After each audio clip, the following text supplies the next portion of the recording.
Arjun global studies पर आने वाले सभी स्टूडेंटों को जय। दोस्तों आज बताने वाले आप लोगों को रूढ़िवादी की पुनर्स्थापना 1815 जो अध्याय है वो यूरोप में राष्ट्रवाद उदय और विकास कक्षा 10 का है। तो चलिए मैं आप लोग को एक एक करके बात बताता हूँ। पिछले वाले वीडियो में मैंने मेटरनिक व्यवस्था में कुछ बात बताई थी। आज बताऊंगा आप लोग को पूर्ण रूप से शायद क्लियर हम कर देंगे मेटरनिक व्यवस्था का पूरा। तो इसलिए इस वीडियो को एंड तक देखिए ताकि आप लोगों को मेटरनिक व्यवस्था के अंतर्गत जो भी छूटी हुई बात है मैं इस वीडियो में आप लोग को बताऊंगा, इसलिए वीडियो को एंड तक देखिएगा। चलिए दोस्तों अपने वीडियो को स्टार्ट करता हूँ। सबसे पहले देखिए क्या लिखा है। जर्मन महासंघ को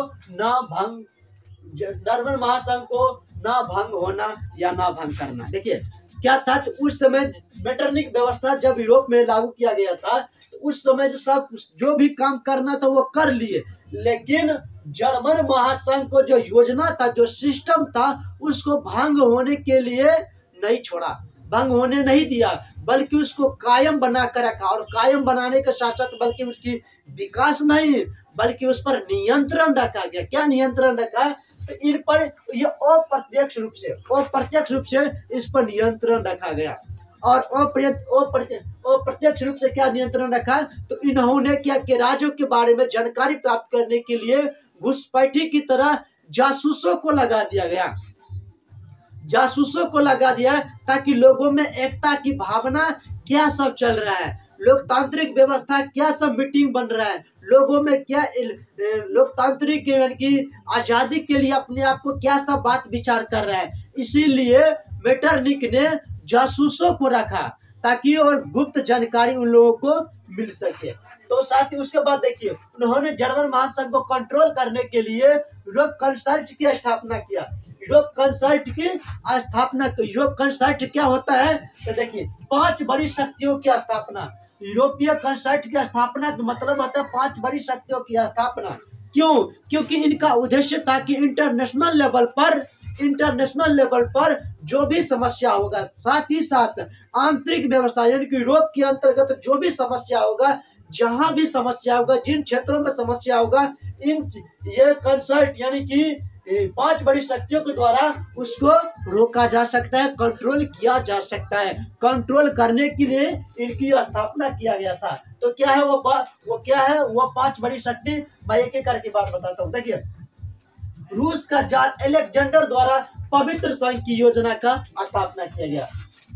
रूस का जार अलेक्जेंडर द्वारा पवित्र संघ की स्थापना किया गया। इसका मतलब यह था कि जर्मन महासंघ में जितने भी राष्ट्र थे, उसका जो राजा था, क्योंकि मेटरनिक ने विजित राज्य को पुनः लौटा दिया गया था, तो लौटाने के साथ साथ जो भी राजा बना उस क्षेत्र का, जो भी राजा बना उस राज्य का, उस राज्य के राजा के बारे में रूस का जार अलेक्जेंडर ने कहा कि हम पवित्र संघ के द्वारा यह बात साबित करना चाहते हैं कि जितने भी राजा हैं हम भाई तुल्य हैं। क्या है? भाई तुल्य है। और वक्त पड़ने पर हम एक दूसरे को साथ देंगे ताकि जो हमारा ये सिस्टम है, मेटरनिक व्यवस्था, मेटरनिक सिस्टम, वो हमारा कायम रहे।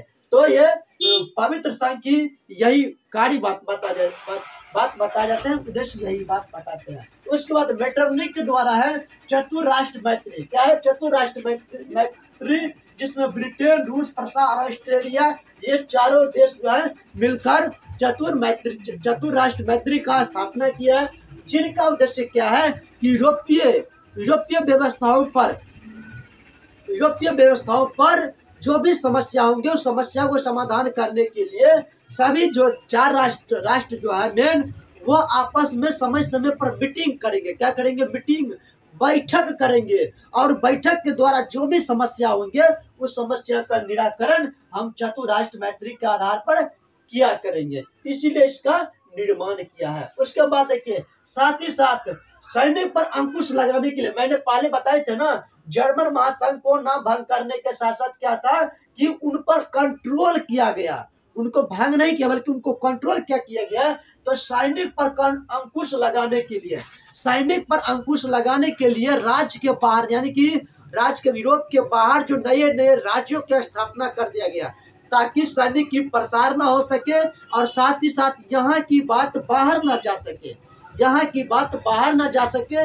इसीलिए राज्य के चारों तरफ नए राज्य की घेराबंदी यानी कि नए राज्य की स्थापना किया गया, ताकि वो लोग उनके देश महासंघ उनके कंट्रोल में रहे। समझ गए ना? इसलिए वो सैनिक पर अंकुश लगाने के लिए, साथ ही साथ जर्मन महासंघ को कंट्रोल करने के लिए सैनिकों पर एक नए प्रचार पर उनको अंकुश लगाने का क्या था नियम, जो नए राज्य की स्थापना करना। साथ ही साथ मीडिया वाले पर कंट्रोल करने के लिए उन्होंने कई नियंत्रण यानी कि कठोर उस पर नियंत्रण रखा, क्योंकि जानते हैं कि मीडिया वाला ऐसे होते हैं, छोटी बातों को बड़ा बना देते हैं और बड़ी बातों को छोटा बना देते हैं।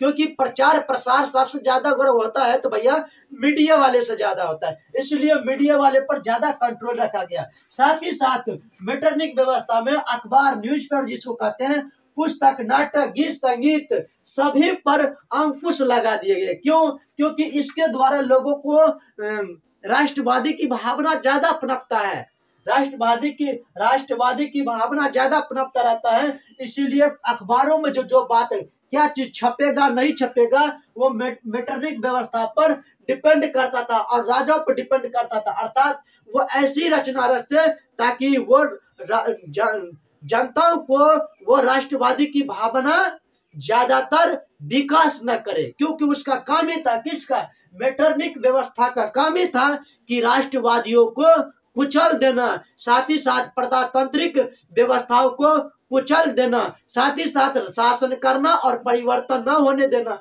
यह मेटरनिक व्यवस्था, मेटरनिक का सिस्टम था।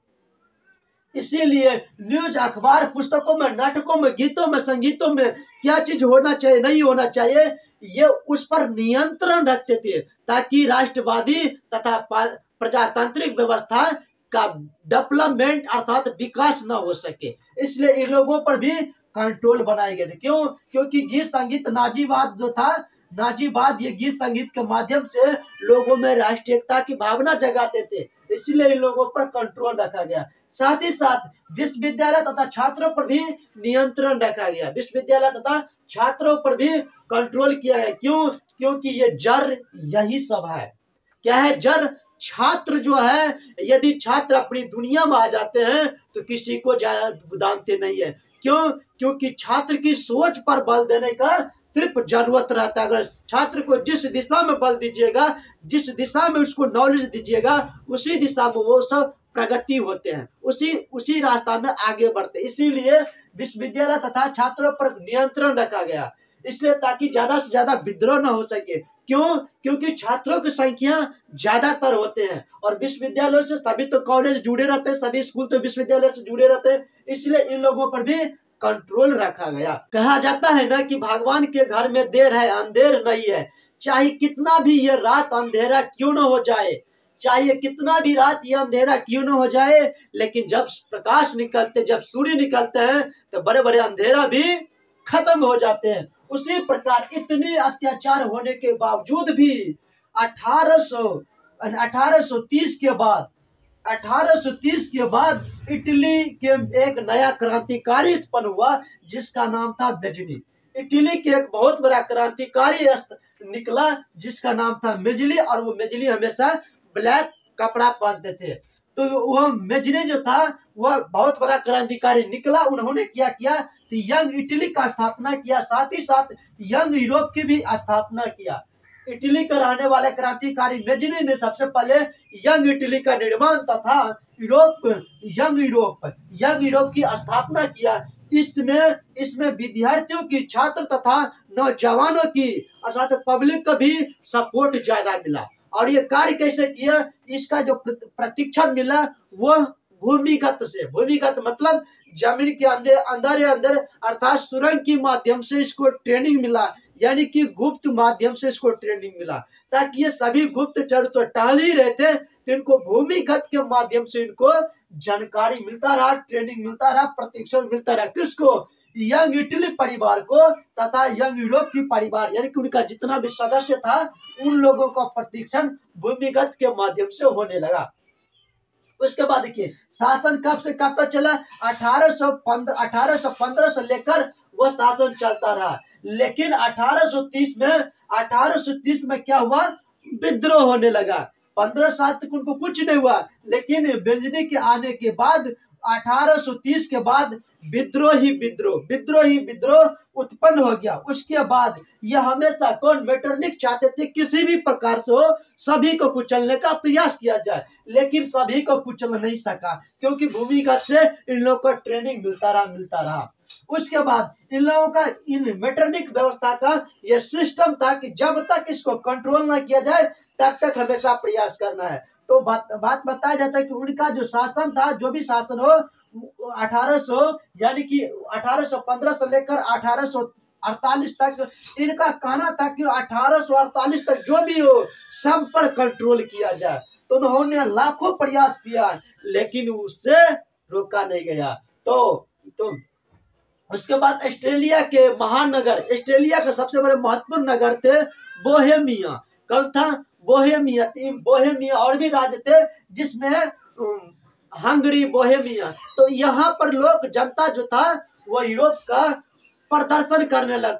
कैसे? खुले आम तरीका से। जब खुले आम तरीका से प्रदर्शन करता है भैया तो उसको कंट्रोल नहीं किया जा सकता है। जलियांवाला बाग हत्याकांड भारत की तरह नहीं था जो केवल कैद में थे, लेकिन यह तो पूरे देश में खुलेआम विद्रोह करने लगा, जिसके कारण मेटरनिक उस व्यवस्था को कंट्रोल नहीं कर सका और 1848 में मेटरनिक लंदन चला गया। लंदन चलने के पश्चात वो मेटरनिक व्यवस्था का अंत हो गया और पुनः वही व्यवस्था लागू हो गया जो 1815 से पहले पूर्व की व्यवस्था था, अर्थात नेपोलियन की जो व्यवस्था था, अर्थात जो गणतांत्रिक व्यवस्था था, लोकतांत्रिक व्यवस्था था, उस व्यवस्था को अपनाने लगा। तो इस प्रकार मेटरनिक व्यवस्था का अंत हुआ।